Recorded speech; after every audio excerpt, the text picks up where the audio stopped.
أما بعد فأعوذ بالله من الشيطان الرجيم بسم الله الرحمن الرحيم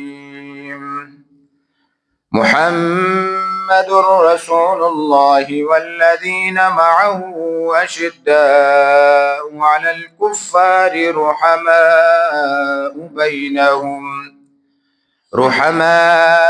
بينهم تراهم ركعا سجدا يبتغون فضلا من الله ورضوانا سيماهم في وجوههم من أثر السجود آمنت بالله صدق الله العظيم وصدق رسوله النبي الأمي الكريم ونحن على ذلك لمن الشاهدين والشاكرين والحمد لله رب العالمين. درود پاک پڑھیں. اللهم صل على محمد وعلى آل محمد كما صليت على إبراهيم وعلى آل إبراهيم إنك حميد مجيد. اللهم بارك على محمد وعلى آل محمد كما باركت على إبراهيم وعلى آل إبراهيم إنك حميد مجيد. واجب الاحترام، قابل صد احترام اللہ تبارک و تعالیٰ کا لاکھ لاکھ شکر ہے کہ اللہ رب العزت نے ہمیں جمعۃ المبارک کی نماز ادا کرنے کے لیے اپنے گھر میں آنے کی توفیق عطا فرمائی. رمضان مبارک کا مہینہ ہے. اس مہینے میں خلیفہ چہارم داماد رسول سیدنا علی المرتضیٰ رضی اللہ تعالیٰ عنہ کی یوم شہادت ہوئی ہے. قرآن مجید کی جو آیت میں نے آپ حضرات کے سامنے تلاوت کی ہے، اس آیات مبارکہ میں اللہ تبارک و تعالیٰ نے اپنے پیارے محبوب صلی اللہ علیہ وسلم کے جانثار صحابہ کرام رضوان اللہ تعالیٰ علیہم اجمعین کی صفات بیان فرمائی ہیں. اللہ تبارک و تعالیٰ نے صحابہ کرام کی پہلی صفت بیان فرمائی. پہلی صفت کیا ہے؟ ہمارے لیے بھی یہ سبق ہے، ہم سب نے اس کو توجہ سے سننا اور بلکہ ذہنوں میں رکھنا ہے. صحابہ کرام کی پہلی صفت بیان فرمائی کہ اشداء علی الکفار، کہ یہ کفار کے لیے بڑے سخت ہیں. دوسری صفت بیان فرمائی رحماء بینہم، آپس میں یہ رحم دل تھے. تیسری صفت بیان فرمائی تراہم رکعا سجدا، انہیں جب بھی آپ دیکھیں گے تو یہ آپ کو رکوع میں ملیں گے، سجدوں میں ملیں گے، یعنی اللہ تبارک و تعالیٰ کی عبادت میں ہمیشہ مشغول ملیں گے آپ کو. چوتھی صفت بیان فرمائی یبتغون فضلا من اللہ ورضوانا، ان کا یہ عمل، ان کی یہ محنتیں، ان کی یہ کوششیں دین کے لیے انہوں نے جو قربانیاں دی ہے وہ صرف اور صرف اللہ تبارک و تعالیٰ کی رضا کے لیے دی ہے.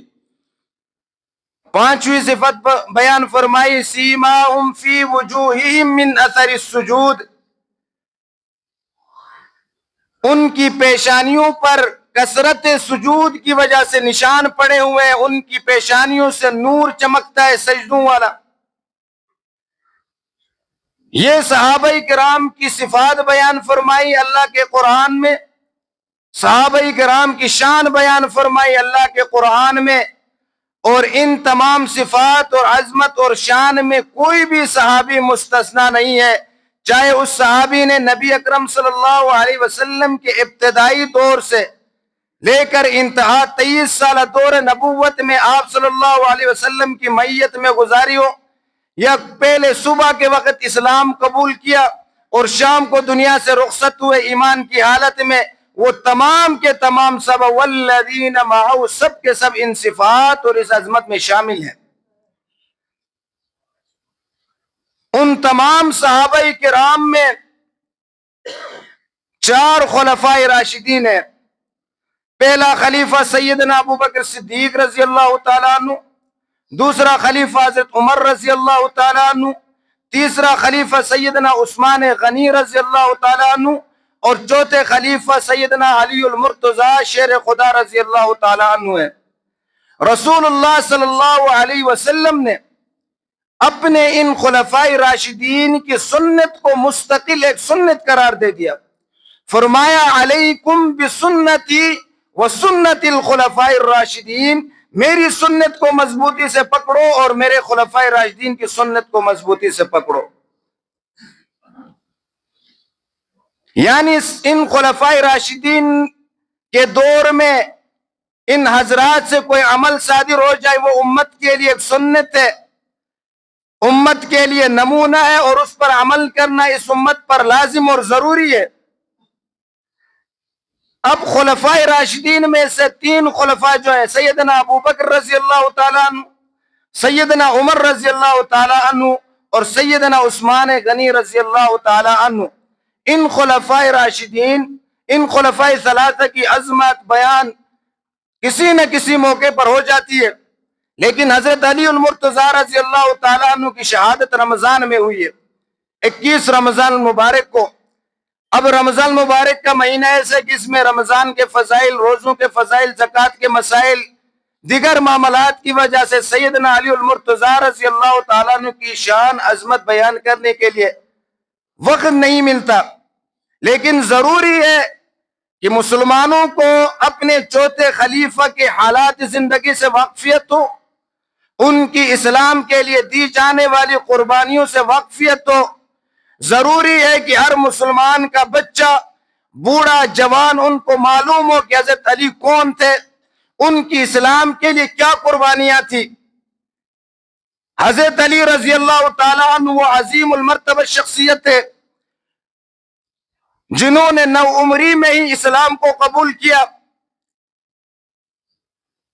مردوں میں سب سے پہلے ایمان لانے والے حضرت ابو بکر صدیق رضی اللہ تعالیٰ عنہ ہے، عورتوں میں سب سے پہلے ایمان لانے والی ام المؤمنین اما خدیجہ رضی اللہ تعالیٰ عنہ ہے، غلاموں میں سب سے پہلے ایمان لانے والوں میں حضرت زید بن حارثہ رضی اللہ تعالیٰ عنہ ہے، جسے رسول اللہ صلی اللہ علیہ وسلم نے اپنا بیٹا قرار دیا تھا، اور بچوں میں سب سے پہلے ایمان لانے والے سیدنا علی المرتضیٰ شیر خدا رضی اللہ تعالیٰ عنہ ہے۔ بلکہ حضرت علی المرتضیٰ رضی اللہ تعالیٰ عنہ کی بچپن سے ہی پرورش رسول اللہ صلی اللہ علیہ وسلم نے فرمائی۔ حضرت ابو طالب رسول اللہ حضرت علی رضی اللہ تعالیٰ عنہ کے والد ہیں، ساری زندگی رسول اللہ صلی اللہ علیہ وسلم کے ساتھ رہے، رسول اللہ صلی اللہ علیہ وسلم کا ساتھ دیا، حفاظت کی، لیکن آپ صلی اللہ علیہ وسلم کا کلمہ نہیں پڑھا۔ اور ابو طالب مالی طور پر بہت کمزور تھے، غربت تھی، رسول اللہ صلی اللہ علیہ وسلم نے ان کا بوجھ ہلکا کرنے کے لیے حضرت علی رضی اللہ تعالیٰ عنہ کی پرورش اور ان کے اخراجات کی ذمہ داری اپنے اوپر لی کہ میں علی کی پرورش کروں گا، ان کے اخراجات سارے میں خود سنبھالوں گا۔ چنانچہ جب پہلے وحی نازل ہوئی اقرأ بسم ربک الذی خلق خلق الانسان من علق، یہ وحی لے کر حضرت جبرائیل علیہ السلام آئے۔ حدیث میں آتا ہے کہ حضرت جبرائیل علیہ السلام نے رسول اللہ صلی اللہ علیہ وسلم کو وضو کا طریقہ سکھایا، نماز کا طریقہ بتایا۔ اس وقت یہ 5 نمازیں فرض نہیں تھی، یہ 5 نمازیں نبوت کے 10ویں یا 11ویں سال میں جا کر فرض ہوئی۔ اس وقت 2 نمازیں پڑھی جاتی تھی، وَسَبِّحْ بِحَمْدِ رَبِّكَ قَبْلَ طُلُوعِ الشَّمْسِ وَقَبْلَ غُرُوبِهَا، کہ سورج نکلنے سے پہلے یعنی فجر کی نماز اور سورج غروب ہونے سے پہلے یعنی عصر کی نماز۔ مفسرین فرماتے ان 2 نمازوں سے مراد ایک فجر کی نماز تھی اور ایک عصر کی نماز تھی۔ حضور اکرم صلی اللہ علیہ وسلم اور ام المؤمنین اما خدیجہ رضی اللہ تعالی عنہ اپنے گھر کے اندر خفیہ نماز پڑھ رہے تھے۔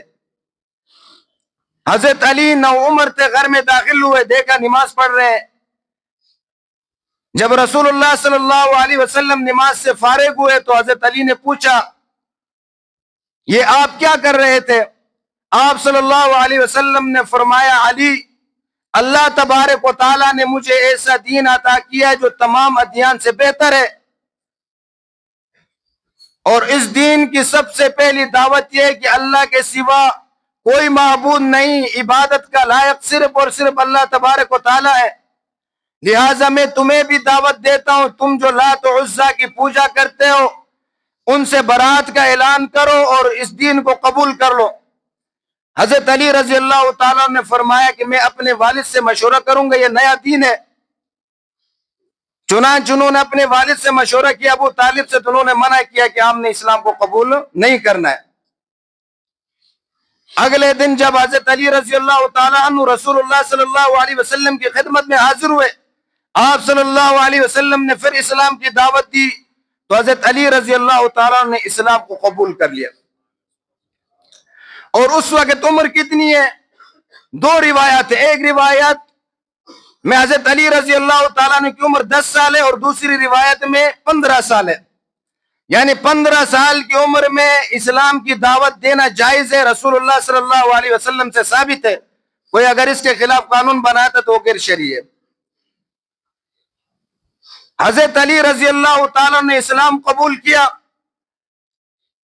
اور حضرت علی رضی اللہ تعالیٰ عنہ پر رسول اللہ صلی اللہ علیہ وسلم کو اتنا اعتماد تھا، ہجرت کی رات میں جب رسول اللہ صلی اللہ علیہ وسلم کے گھر کے باہر 100 مشرکین نے تلواروں سمیت محاصرہ کیا ہوا تھا،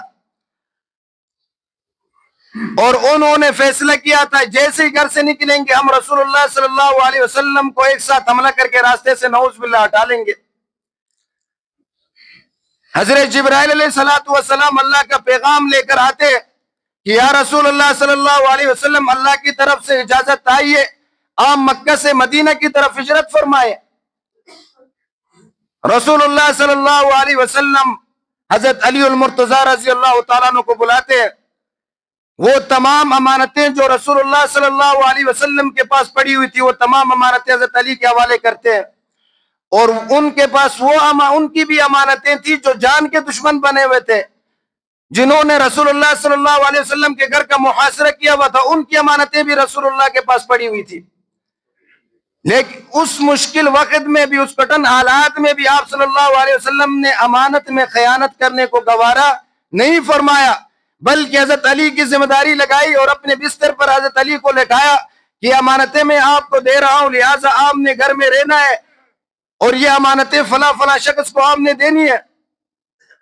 وہاں شیر خدا سیدنا علی المرتضیٰ رضی اللہ تعالیٰ عنہ قربان جائے آپ کی جرت اور بہادری پر، کون شخص ایسا ہوگا جس کو پتہ ہے کہ دشمن باہر کھڑے ہوئے ہیں، چاروں طرف سے محاصرہ کیا ہوا ہے، اور تنے تنہا گھر میں رسول اللہ کے بستر پر لیٹے ہوئے ہیں، معلوم ہے کہ کسی بھی وقت حملہ کر سکتے، گھر کے اندر داخل ہو سکتا ہے دشمن، لیکن پھر بھی تنے تنہا رات گزاری۔ صبح جب گھر سے باہر نکلے، مشرکین نے دیکھا یہ تو حضرت علی بن ابی طالب ہے، مشرک شرمندہ ہو گئے، اور رسول اللہ صلی اللہ علیہ وسلم تو رات کو ہی نکل گئے تھے، اور حضرت علی رضی اللہ تعالیٰ نے وہ تمام امانتیں جن جن کی تھی انہیں حوالہ کر دیا اور ہجرت کے لیے مکہ مکرمہ سے مدینہ کی طرف نکل گئے۔ ابھی رسول اللہ صلی اللہ علیہ وسلم مدینہ منورہ نہیں پہنچے تھے، راستے میں تھے کہ حضرت علی رضی اللہ تعالیٰ عنہ نے جا کر رسول اللہ صلی اللہ علیہ وسلم کے پاس پہنچے، یعنی اسلام میں سب سے پہلے ہجرت کرنے والے صحابہ کرام میں جن کی شان اللہ تبارک و تعالیٰ نے قرآن مجید میں بیان فرمائی، والسابقون الاولون، اسلام میں سب سے پہلے ہجرت کرنے والوں میں قرآن میں جن صحابہ کی عظمت بیان کی کہ انہوں نے سب سے پہلے اسلام کے لیے ہجرت کی، ان میں حضرت علی رضی اللہ تعالیٰ عنہ بھی شامل ہے۔ حضرت علی رضی اللہ تعالیٰ عنہ عظیم المرتبہ شخصیت ہے، رسول اللہ صلی اللہ علیہ وسلم کے داماد ہے۔ وقت مختصر ہے، دو واقعات آپ کے سامنے رکھوں گا۔ سیدنا علی المرتضی رضی اللہ تعالیٰ عنہ کو تاریخ نے بزدل بنا کر پیش کیا ہے۔ رسول اللہ صلی اللہ علیہ وسلم نے علی کو بہادر بنا کر پیش کیا ہے۔ آپ کے اور ہمارے مورخین نے غلاظت بکی، حضرت علی کو کمزور بنا کر پیش کیا ہے۔ دو واقعات کے ذریعے میں حضرت علی کی عظمت اور جلال اور شجاعت کو سامنے رکھوں گا۔ پہلا واقعہ ہے غزوہ خندق کا، جہاں مسلمانوں کی تعداد بہت کم ہے، کفار کی تعداد 1000 سے زائد ہے، مدینہ منورہ کا محاصرہ کیا ہوا ہے۔ رسول اللہ صلی اللہ علیہ وسلم نے حکم دیا کہ مسلمانوں کی تعداد بھی کم، مسلمانوں کے پاس اسلحہ بھی کم، لہٰذا مدینہ منورہ کے اطراف میں خندقیں کھودی جائیں، اور اتنی بڑی اور چوڑی خندقیں کھودی جائیں کوئی شخص اس خندقوں کو پار نہ کر سکے۔ چنانچہ 20 دن خندقیں کھودی گئی۔ جب کفار مدینہ منورہ کے پاس پہنچے اور خندقیں دیکھ کر پریشان ہو گئے، انہوں نے پہلے کبھی دیکھی نہیں تھی یہ حالت، اب اس کو پار کس طرح کریں؟ لہٰذا 20 دن تک تیر اندازی ہوتی رہی، دونوں طرف، کفار کی طرف سے بھی اور مسلمانوں کی طرف سے بھی۔ آخر میں امرو نام کا ایک عرب کا پہلوان، جس کے بارے میں مشہور تھا کہ 1000 آدمیوں سے مقابلہ کر سکتا ہے، انہوں نے اپنے 3 ساتھیوں سمیت اس خندق کو پار کر کے آئے اور مسلمانوں کو چیلنج کیا۔ اس وقت یہی طریقہ ہوتا تھا کہ کوئی آتا اور میدان میں چیلنج کرتا تھا، کوئی میرے مقابلے میں آئے۔ عرب کا مشہور پہلوان ہے، 1000 لوگوں کے ساتھ مقابلہ کرنا آتا ہے اسے، بڑا بہادر ہے۔ اعلان کیا، چیلنج کیا مسلمانوں کو۔ حضور اکرم صلی اللہ علیہ وسلم نے فرمایا کہ کون ہے جو اس کے مقابلے میں آئے؟ حضرت علی کھڑے ہو جاتے ہیں، یا رسول اللہ صلی اللہ علیہ وسلم مجھے اجازت دے دیجئے، میں اس کا مقابلہ کروں گا۔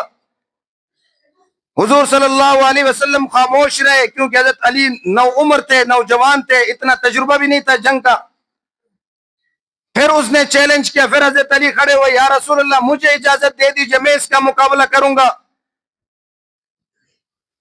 تیسری مرتبہ جب دوبارہ اس پہلوان نے چیلنج کیا تو حضرت علی کھڑے ہوئے، یا رسول اللہ مجھے اجازت دے دیجئے۔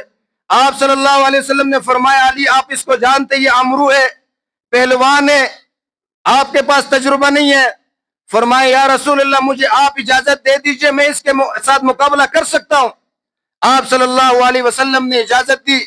حضرت علی رضی اللہ تعالیٰ نے اپنے ڈال اور تلوار کے ساتھ، ایک ہاتھ میں اس دور میں ڈال ہوتی جس سے دشمن کی وار کو پکڑ سکے، اور دوسری ہاتھ میں تلوار ہوتی تھی، ڈال اور تلوار لے کر میدان میں اترے۔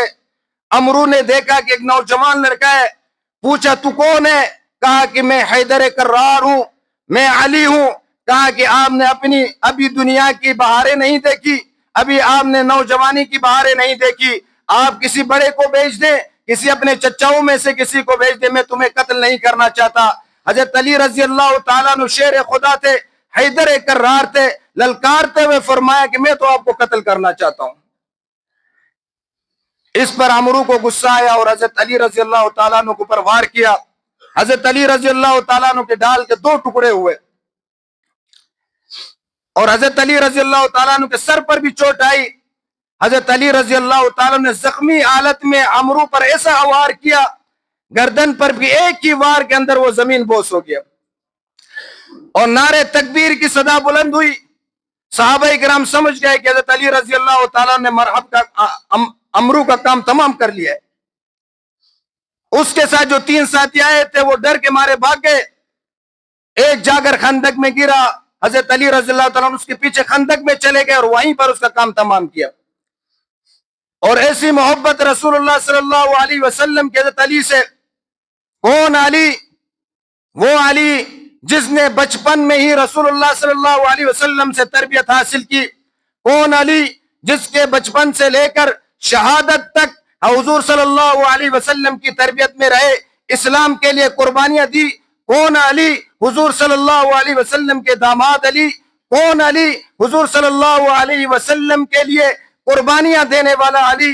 کون علی؟ حضرت فاطمہ الزہرا رضی اللہ تعالیٰ عنہ کے شوہر علی۔ کون علی؟ حضرت حسن و حسین کے ابا جان علی۔ کون علی؟ لوگ کہتے ہیں کہ یہ علی کو نہیں مانتے، اہل بیت کو نہیں مانتے. میں نے کہا پاگل آدمی, ہماری نماز ہی اس وقت تک پوری نہیں ہوتی جب تک نماز میں اہل بیت کا تذکرہ نہ ہو. ہماری نماز اس وقت تک کامل نہیں ہوتی اور مکمل نہیں ہوتی ہے جب تک نماز میں اہل بیت کا تذکرہ نہ ہو. علی صرف ہماری عقیدت نہیں, علی ہمارا عقیدہ ہے, علی ہمارا نظریہ ہے, علی ہماری سوچ ہے. ہمیشہ حضرت علی رضی اللہ تعالیٰ عنہ کو تاریخ نے کمزور بنا کر پیش کیا کہ حضرت علی رضی اللہ تعالیٰ عنہ کی موجودگی میں صحابہ کرام نے ظلم کیا, حضرت علی کچھ نہیں کہے, موجود ہیں کچھ نہیں کہہ رہے. ایسی محبتیں ہیں آپس میں. جنگ ہوئی حضرت علی اور حضرت امیر معاویہ کے درمیان, چپکلش ہوئی, دونوں طرف سے شہادتیں بھی ہوئی. اس کے باوجود جب روم کے بادشاہ کی طرف سے یہ پیغام آیا کہ حضرت علی کی سلطنت پر ہم نے حملہ کرنا ہے, یہ پیغام امیر المومنین کاتب وحی امیر شام سیدنا امیر معاویہ کے پاس پہنچتا ہے, تو امیر معاویہ رضی اللہ تعالیٰ عنہ علی کے دفاع میں, علی کی سلطنت, دونوں کے درمیان اختلاف بھی ہے, لیکن علی کی سلطنت کے دفاع میں خط لکھتے رومی, اور الفاظ کیا لکھتے, یا قلب الروم, اے رومی کتے, اگر آپ نے حضرت علی کی سلطنت پر حملے کا بھی سوچا تو میں علی کا سپاہی بن کر سب سے پہلے تیرے مقابلے میں میدان میں آؤں گا. کیا یہ محبت والے کرتے ہیں یا نفرت والے کرتے ہیں؟ محبت تھی تو دفاع کے لیے پیغام بھیجا, محبت تھی تو حضرت علی کے دفاع میں میدان میں آنے کے لیے تیار ہوئے. اختلاف تھا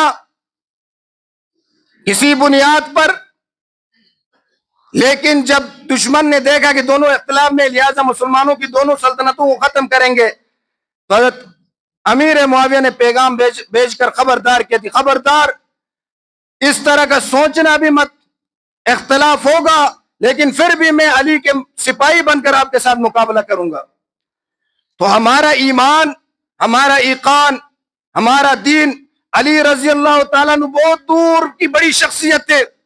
ان کے خادم, ان کے غلاموں کے ساتھ بھی ہماری نسبت بن جائے تو ہم اپنی نجات کا ذریعہ سمجھتے ہیں. ایسا عقیدہ ہے یا نہیں ہم سب کا؟ ایسا عقیدہ ہے. اپنے بچوں کا نام علی کے نام پر رکھو, اپنے بچوں کے نام اہل بیت کے نام پر رکھو, اور محبت کا پیغام دو کہ حضرت علی نے ابو بکر و عمر سے محبت کے لیے اپنے بیٹوں کا نام ابو بکر و عمر کے نام پر رکھا تھا, اور اہل سنت علی کا نام اپنی اولاد کا نام رکھ کر, اہل بیت کے لوگوں کے نام اپنی اولاد کا نام رکھ کر محبت کا پیغام دے کہ علی سے ہمیں نفرت نہیں, علی سے ہمیں محبت ہے. محبت ہے یا نہیں ہے؟ اور الحمدللہ مسلمانوں کے گھروں میں علی بھی موجود ہے, فاطمہ بھی موجود ہے, زینب بھی موجود ہے, رقیہ بھی موجود ہے, حسن و حسین بھی موجود ہے کہ نہیں ہے؟ کس کس کے بیٹے کا نام علی ہے؟ ہاتھ کھڑا کریں. کس کس کے بیٹی کا نام فاطمہ ہے؟ اور سب کے گھر میں ایک ایک علی ہونا چاہیے, سب کے گھر میں ایک ایک فاطمہ ہونی چاہیے. اور علی کے ساتھ اگر علی معاویہ رکھ لے تو اور نور نالا نور ہے. چپکلش مسلمانوں کے درمیان تھی, لیکن حضرت حسن نے صلح کر دی. جس کے ساتھ حسن کی صلح ہو اس کے ساتھ ہماری صلح ہے, اور جس کے ساتھ حسن کی جنگ ہے اس کے ساتھ ہماری ساری زندگی میں جنگ ہے. ہوئے نا یہ؟ اللہ تبارک و تعالی ہمیں عمل کرنے کی توفیق عطا فرمائے. وآخر دعوانا الحمدللہ رب العالمین.